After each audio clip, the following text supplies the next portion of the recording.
தாவேக எம்எல்ஏவிடம் குதிரை பேரம் பேசிய வழக்கில் கைதாகி ஜாமீனில் இருக்கும் திருநாவுக்கரசு பரபரப்பு பேட்டி ஒன்று அளித்திருக்கிறார். அதனை தற்பொழுது பார்க்கலாம்.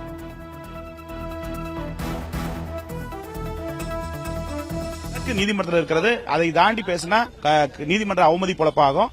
அல்ல நிச்சயமாக நீதி ஒரு நாள் வெல்லும். சட்டத்தையும் நான் வழக்கறிஞராக இருப்பதனால, ஆய்வாளராக இருப்பதனால சட்டத்தையும் நீதியும் நம்புறேன். நிச்சயமா இதுல ஒரு நாள் விடுதலை கிடைக்கும்.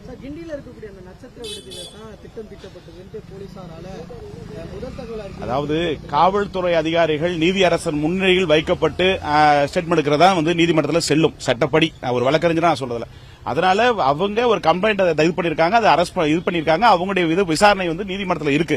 நீதியரசரிடம் எங்க தரப்பு வாதங்களை சொல்லப்பட்டிருக்கு. அதன் அடிப்படையில் வழக்குகள் நடந்து கொண்டிருக்கிறது. அதனால காவல்துறையுடைய வாதம் அது எங்களுடைய வாதம் வேறாக நான் பதிவு செய்யப்பட்டிருக்கும். எதற்காக சந்திச்ச விளக்கத்தை நீதிமன்றத்தில் கொடுக்கப்பட்டிருக்கேன். அதை நகல் எடுத்து படிச்சு பார்த்தீங்கன்னா தெரியும். அதை நான் அதை மீடியாவில் சொன்னா நல்லா இருக்காது. நான் கருதி நான் சொல்ல நினைக்கிறேன். கட்டாயம் நான் வாய் திறப்பேன். ஆனா இப்ப திறந்தா நல்லா இருக்காது. அது காலம் நேரம் வேண்டும், வேற ஒன்றும் கிடையாது. உண்மைகள் ஒரு நாள் வெல்லும், தர்மம் ஒரு நாள் வெற்றி பெறும். அதனால இப்போதைக்கு நீதிமன்றத்தில் வழக்கு இருக்கிறதுனால எந்த ஒரு கருத்துக்களும் எந்த ஒரு பதில்களும் சொல்லாமல் இருப்பது நல்லது. நிச்சயமாக சட்டத்தையும் நீதிமன்றத்தை நம்புகிறேன். நிச்சயம் இந்த வழக்கிலிருந்து விடுதலை ஒரு நாள் கிடைக்கும்.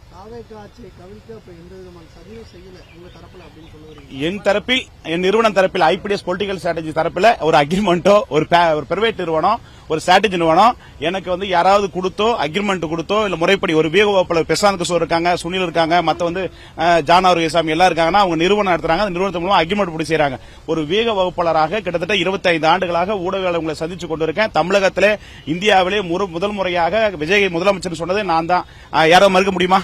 தமிழகத்தில் நான் தானே சொன்னேன். 1,40,00,000 ஓட்டு இருக்குன்னு ஒரு வருஷத்துக்கு முன்னே நான் தானே சொன்னேன். அப்ப விஜய் முதலமைச்சர் சொல்றப்ப என்ன சொன்னீங்க? இதே நியூஸ் தமிழ் ஒரு சேனல் 2 கோடி வாங்கிட்டாருன்னு சொல்லி போட்டு விட்டீங்க. நான் தெருக்கோடி தான் நிக்கிறேன். அது மாதிரி வரதான் செய்யும். ஒன்னொன்னு ஒரு பொருளை வரதான் செய்யும். சமூகத்தில் மீடியாவில் இருப்பதெல்லாம் வரதான் செய்யும். நிச்சயமா ஒரு நாள் நீதி வெல்லும். அதுவரை பொறுமையா இருப்பது ஆகச்சிறதா இருக்கும்.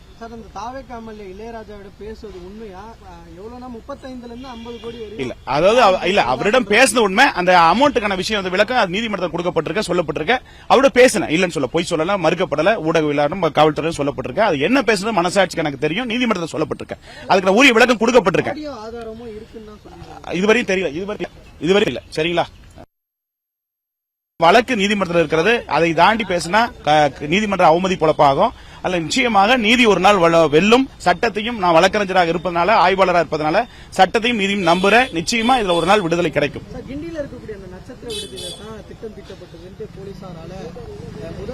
அதாவது காவல்துறை அதிகாரிகள் நீதியரசர் முன்னிலையில் வைக்கப்பட்டு ஸ்டேட்மெண்ட் எடுக்கிறதா நீதிமன்றத்தில் செல்லும் சட்டப்படி. ஒரு வழக்கறிஞரா நான் சொல்றதுல அதனால அவங்க ஒரு கம்ப்ளைண்ட் இது பண்ணிருக்காங்க, அதை அரெஸ்ட் இது பண்ணிருக்காங்க. அவங்களுடைய விசாரணை நீதிமன்றத்தில் இருக்கு. நீதியரசரிடம் எங்க தரப்பு வாதங்களை சொல்லப்பட்டிருக்கு. அதன் அடிப்படையில் வழக்குகள் நடந்து கொண்டிருக்கிறது. அதனால காவல்துறையுடைய வாதம் அது எங்களுடைய வாதம் வேறாக நான் பதிவு செய்யப்பட்டிருக்கும். எதற்காக சந்திச்ச விளக்கத்தை நீதிமன்றத்தில் கொடுக்கப்பட்டிருக்கேன். அதை நகல் எடுத்து படிச்சு பார்த்தீங்கன்னா தெரியும். அதை நான் அதை மீடியாவில் சொன்னா நல்லா இருக்காது. நான் கருதி நான் சொல்ல நினைக்கிறேன். கட்டாயம் நான் வாய் திறப்பேன். ஆனா இப்ப திறந்தா நல்லா இருக்காது. அது காலம் நேரம் வேண்டும், வேற ஒன்றும் கிடையாது. உண்மை ஒரு நாள் வெல்லும், தர்மம் ஒரு நாள் வெற்றி பெறும். அதனால இப்போதைக்கு நீதிமன்றத்தில் வழக்குனால எந்த ஒரு கருத்துக்களும் எந்த ஒரு பதில்களும் சொல்லாமல் இருப்பது நல்லது. நிச்சயமாக சட்டத்தையும் நீதிமன்றத்தை நம்புகிறேன். நிச்சயம் இந்த வழக்கிலிருந்து விடுதலை ஒரு நாள் கிடைக்கும்.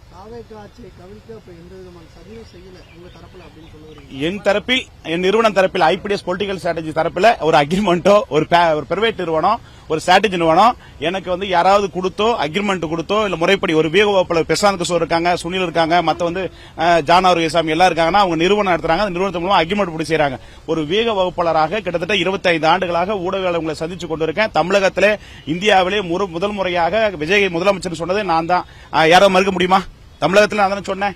1,40,00,000 ஓட்டு இருக்குன்னு ஒரு வருஷத்துக்கு முன்னே நான் தானே சொன்னேன். அப்ப விஜய் முதலமைச்சர் சொல்றப்ப என்ன சொன்னீங்க? இதே நியூஸ் தமிழ் ஒரு சேனல் 2 கோடி வாங்கிட்டாருன்னு சொல்லி போட்டு விட்டீங்க. நான் தெருக்கோடி தான் நிக்கிறேன். அது மாதிரி வரதான் செய்யும். ஒன்னொன்னு ஒரு பொருளை வரதான் செய்யும். சமூகத்தில் மீடியாவில் இருப்பதெல்லாம் வரதான் செய்யும். நிச்சயமா ஒரு நாள் நீதி வெல்லும். அதுவரை பொறுமையா இருப்பது ஆகச்சிறதா இருக்கும்.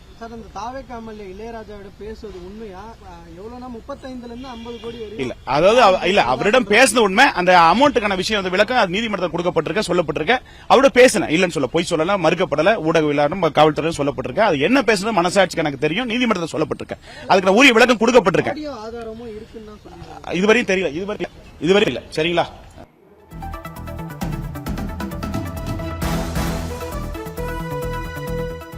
தாவேக்கு எம்எல்ஏவிடம் குதிரை பேரம் பேசிய வழக்கில் கைதாகி ஜாமீனில் இருக்கும் திருநாவுக்கரசு பரபரப்பு பேட்டி ஒன்றினை அளித்திருக்கிறார். அவர் கூறியவற்றை முக்கிய செய்தியாக பார்த்தோம்.